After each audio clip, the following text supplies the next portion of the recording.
Alright, so now I'm going to show you the settings that I use to set up my DJI to get the kind of footage you see on this channel. So first, you can swipe up to change your resolution. I'm always shooting at 4K, at 24 frames per second, and at 16 by 9. So next, we can pull to the right and we can look through some of the more advanced settings. So I think you can swap between pro settings and non-pro settings. So you want to go ahead and go into your pro settings right here. And from your pro settings, you want to go down to color. And the very first thing you want to change is from normal, which is what it's set to right now, to D-Log M. So D-Log M shoots a 10-bit color on this small sensor, but it actually gets quite a lot of information. You can actually achieve amazing, beautiful looks. So that's why I shoot in D-Log M. Of course, if you don't actually want to go through the hassle of color grading, you would just keep that normal. So from there, let's go down to image adjustments. And as you can see, I'm at -2 noise reduction and -2 sharpness.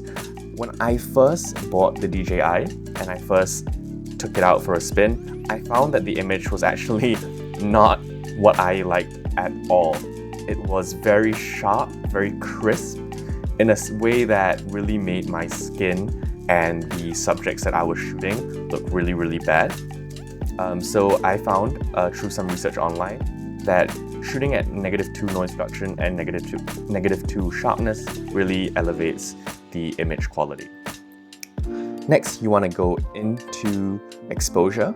Now, if I'm not shooting at 150 frame rate, I shoot at -0.3 EV, and I keep my ISO between 50 and 1600. If I am shooting in a 1/50 shutter speed, you simply go over and you press M, and you scroll down to 150, and then you can also set the range of your ISO, which is what I would set here. And this is what I would suggest if you want to achieve the most cinematic type of video. But the issue with this is you do have to keep an eye on your exposure quite a lot, and you have to make sure that you use ND filters if you're in too bright of an environment so that it's not overexposed. For white balance, I don't touch it. I just use auto white balance, and that seems to work fine for me. I think an important thing to note is that the DJI is meant to be a convenient pocket camera, and because of that, I want to set up my DJI in a way where I do not have to worry about too many things, and I can just flip it open, film, and put it back in my bag or my pocket. And that's kind of what I'm trying to achieve here. So next, we want to go into our proper settings. So you swipe the top down. For the gimbal, I always keep it at tilt locked for most of the things I do. So if I wanted to just set it up and walk off and for it to just stay put, you keep it at tilt locked. A lot of the pans that I do are also at tilt locked so that the gimbal doesn't move about. Next, rotational speed, I keep that at slow to keep the most smooth kind of motion possible. Going into the actual settings itself, I always let the gimbal startup direction go to last setting instead of forward. So if I had it in selfie mode, it will straight away flip to selfie mode. If it was forward, it would immediately flip forward.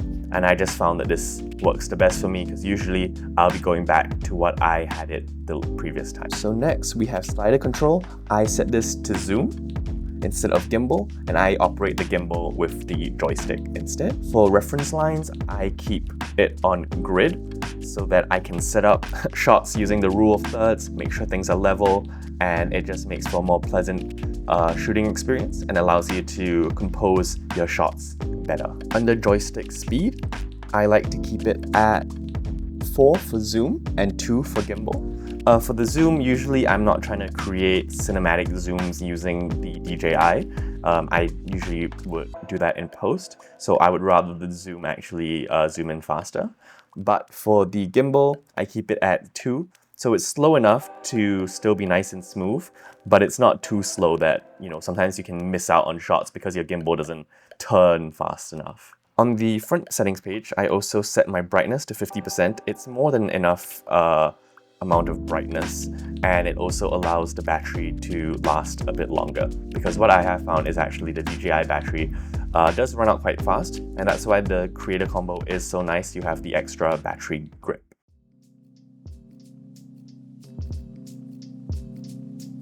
Okay, so moving on to accessories that do not come with the DJI or the DJI Creator Combo that I think are almost not necessary, but definitely help enhance the cinematic kind of videos that you would aiming to make. The most simple one, and the one I think that you should definitely get, is a set of ND filters. This is a pretty affordable one from K&F Concept.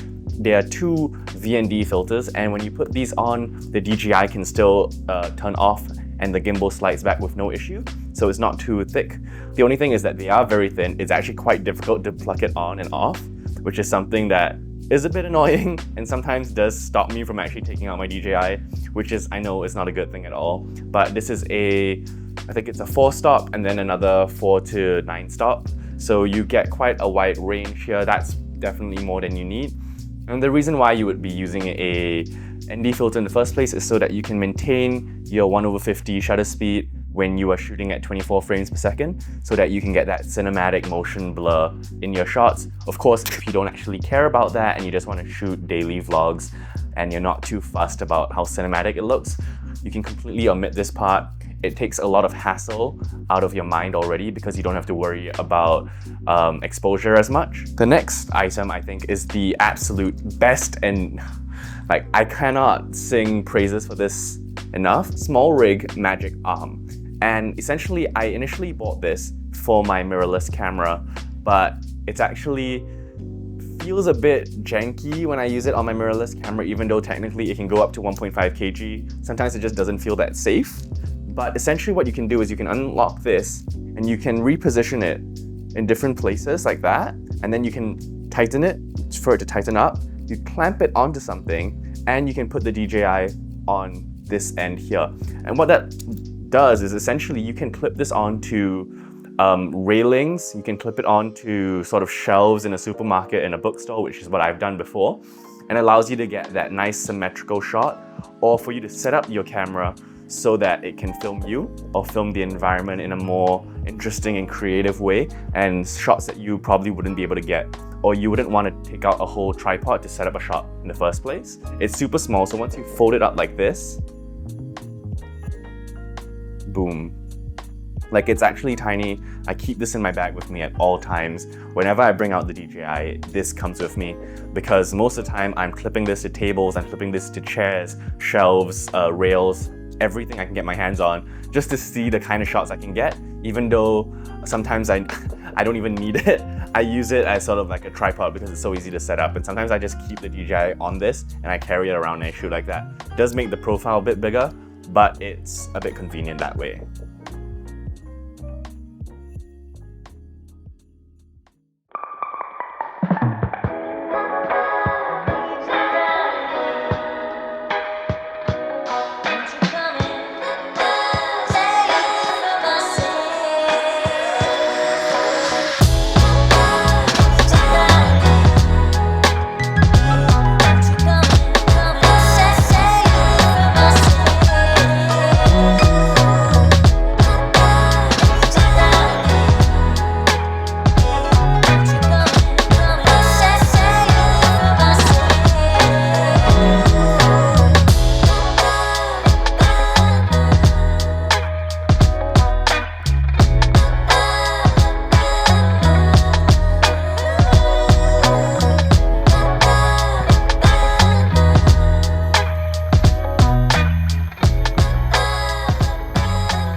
So as you can see, the way I set up this clip of me driving was that I actually used the small rig magic arm and I attached it to one of the rails of the buggy, and I positioned the DJI so that it would be facing forward. So one of my favorite shots when I am putting together a vlog is getting these nice symmetrical shots against a nice vibrant background.